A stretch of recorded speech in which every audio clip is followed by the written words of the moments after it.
மலைகளில் அமைந்துள்ள ஒரு சிறிய கிராமத்தில் சந்திரன் தேவிக்கு அர்ப்பணிக்கப்பட்ட ஒரு அழகான கோயில் இருந்தது.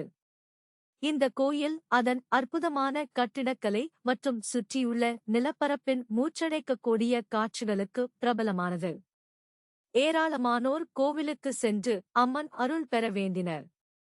அவர்களில் ரோஹன் மற்றும் பிரியா என்ற 2 இளம் காதலர்கள் கிராமத்தில் ஒன்றாக வளர்ந்தனர். அவர்கள் ஆழமாக காதலித்தனர், ஆனால் அவர்கள் வெவ்வேறு சாதிகளைச் சேர்ந்தவர்கள் என்பதால் அவர்களது காதல் தடை செய்யப்பட்டது. தாங்கள் ஒன்றாக இருந்தால் தெய்வம் சபிப்பதாக கிராம மக்கள் நம்பினர்.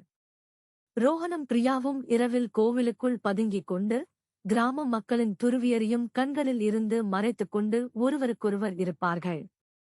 அவர்கள் முற்றத்தில் ஒன்றாக அமர்ந்து வானத்தில் உயர்ந்து நிற்கும் சந்திரனை பார்த்து தங்கள் கனவுகள் மற்றும் அபிலாஷைகளைப் பற்றி பேசுவார்கள்.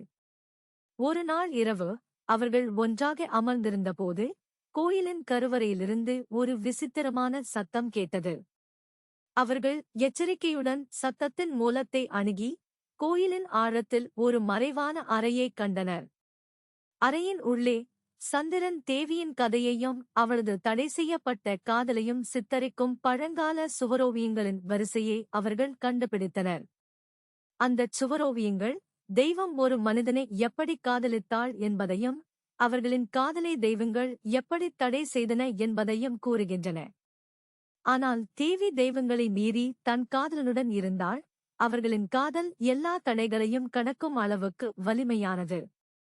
ரோஹனும் பிரியாவும் கதையால் ஈர்க்கப்பட்டனர் மற்றும் விளைவுகள் என்னவாக இருந்தாலும் அவர்களின் இதயத்தை பின்பற்ற முடிவு செய்தனர். அதனால் சந்திரன் தேவியை சாட்சியாக வைத்து இரகசிய திருமணம் செய்ய முடிவு செய்தனர்.